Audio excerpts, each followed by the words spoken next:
Hey, what's up, guys? Footy Manager TV here. This is episode 2 of my legendary career mode with Wycombe Wanderers. And I just wanted to say I still have a little bit of a cold, so if my voice is slightly a bit different or weird sounding, that's the reason why. Yeah, but I still wanted to make a video. But anyway, moving on from that, I've got two young players here that I'll be looking to sign in the future, not now.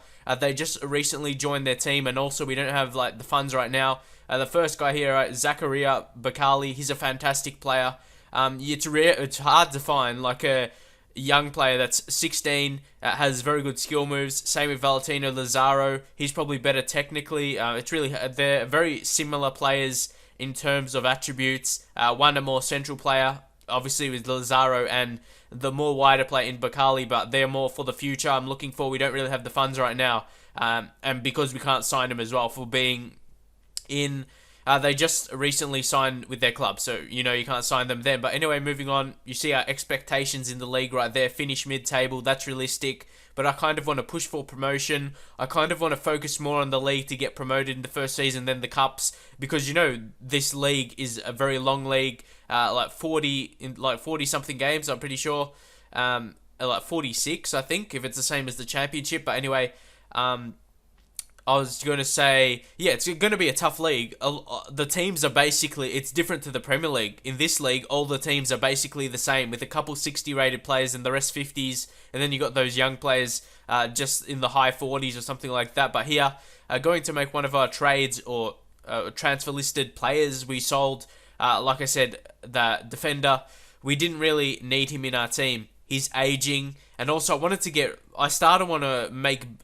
start to build my team already. I want to get rid of players that I don't really want. With Leon Johnson, I had to get rid of him. Oliver Taylor as well. He's only 49 overall, going out on loan to Preston. I think they're a better, one league above us, I think. So I don't really understand that, and hopefully just get some game time somehow and improves. But I doubt he will, being at an even better team than ours. Preston's not in this league, so they must be in a better one. And as well with Max Kretschmer, but Fleetwood Town, they're definitely in the same league. So hopefully get some game time. But now, as you see, our transfer budget, it's over $1 million. So got to be happy with that after some selling of players and adjusting the wage budget and transfer budget. But Camilo right here, this guy will be a perfect target for us. Like I've mentioned, I don't want to buy players that are too young. And look at that, 4-star weak foot, 4-star skill moves. And he's 23. Like I said, that's the perfect age. Look at those skill attributes for this league in Empower League 2. He should really stand out, and that's if we can sign him, of course. Got a good balance. And being 23, he can still increase a little bit, and that's exactly what I meant. And as well, his contract is only got 1 year left, so we might be able to get him a bit cheaper than we normally could with another player who has maybe a contract for 2, 3, 4 years. So I think he's a great target.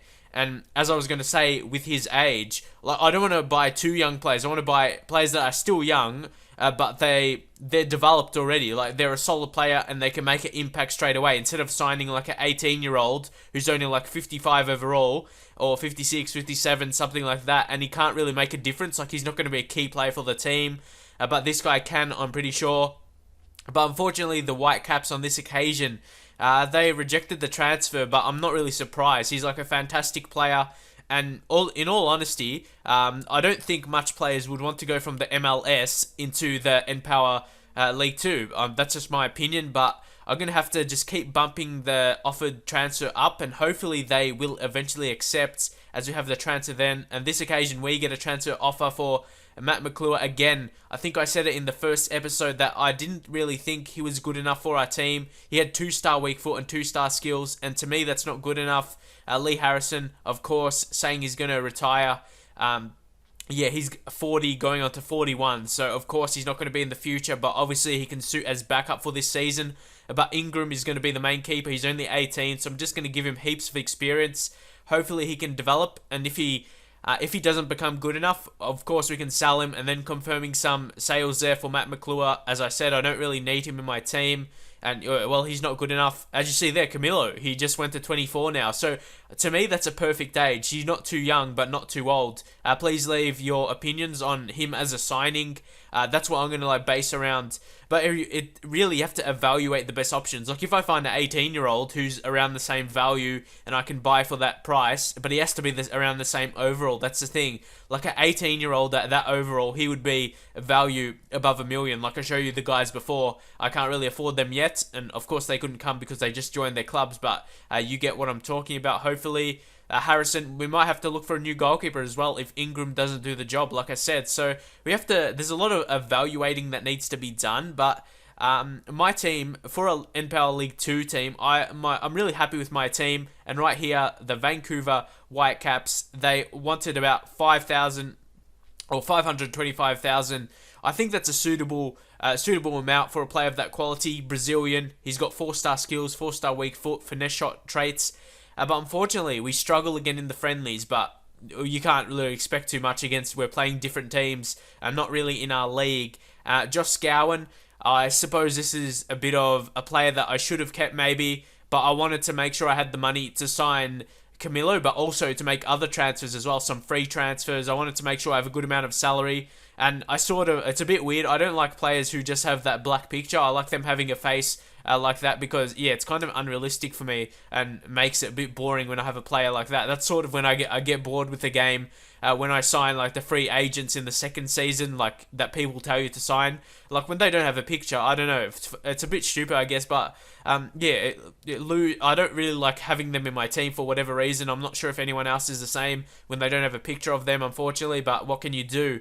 Hopefully, I think this is our last friendly match, and hopefully they can pick up a win, but they won 3-1 against Bristol Rovers, so it's a French team in their second league, I would imagine, and they win 2-1. I suppose we didn't lose as much as Bristol Rovers, so that's a positive sign. Another team in our league, and here Camilo, we're looking to increase the transfer offer, but he didn't accept. That's the problem, so we have to renegotiate that, and hopefully he'll accept because obviously he'll become the best player in our team easily, and he may grow a little bit as well. Still 24, because I've noticed in career mode, players at that age, they can still increase a lot. Okay, we've got one. That's like the next match coming up now. So we got to prepare. We got to train. I really had to focus on one asset of my game. And at the start, we did some general training. You saw in the first episode, as you see, the prediction to come 13. Bruno Andrade. He's one of our prospects, as you know, 18 years of age, and I want to play him a lot so he can just develop, and it's very good we're playing in a lower league, so he can play straight away, so that's very good. But here, I wanted to know who should be my number one penalty taker, because that's one of the most crucial things for me. I'm not fantastic at penalties, so I basically had a test in between my two favourite penalty takers in training. That will be Joe Kafour. Obviously, he's our best striker. Obviously, with the pace, that helps. And then also, our best player, at least before getting Camilo in our team. Because, like I said before, I'm in penalties. I got to really focus on that a lot, because especially with lower players that aren't really good at penalties, like their attributes are really low. It's going to be hard to get the penalties, a very good penalty. So I'm like basically experimenting which is the best penalty to do, with a lot of power or a finesse one like that in the bottom corner, hitting the target. And it also differs with the player as well. If the player doesn't have good shot power, but he has okay finishing, the controlled shot will be the best option. But if you have someone who's got very good shot power, obviously the obvious thing to do is go for a very powerful shot and finish there.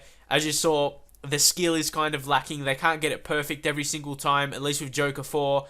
But he gets a solid score right here, passing the test at least. So he's definitely got his name down for that. Finishes with a nice finesse as well. You wouldn't think a keeper would fix that, or save that, I should say. And yeah, the bronze level was completed by him, so very good. And also the next guy, I was really tossing up who would be the second test for the penalties. I was thinking about Ainsworth, but he's getting older, and he might not even be in my starting lineup because of his attributes decreasing. And then we went to at least our current best player, Grant. He's definitely... Yeah, Joel Grant, he's definitely a strong player. Look at that, fantastic starting with a penalty. That definitely puts his name down straight away as a very good finisher. Again, right on target. He shows with the finesse, he's very good. And actually with his shot power, I practiced with shot training. He's very good with the shot power as well. And again, perfect. He's like taking that role above Joe Kafor right now. He's definitely showing he can be really spot on from the penalties. And yeah, he's really going to have that spot to his name right now. But it does have time to change. You know, in a match, it really depends on confidence levels as well during a match. If Joe Kafor, he has a couple goals, or he scored, or he's got a good rating or something like that, I might want to go with him. But again, Grant, he's on target, so he really, in training, like he's got that number one penalty taker spot right now, on target once again with the finesse. Yeah, he's just dominating, showing he's clearly the best penalty taker in our team, and finishes off fantastically done by Joel Grant. Fantastic player, fantastic score to pass the bronze level. But back now to the transfers. Matt Bloomfield, another aging player that's below 60, so I definitely wanted to get rid of him so I could...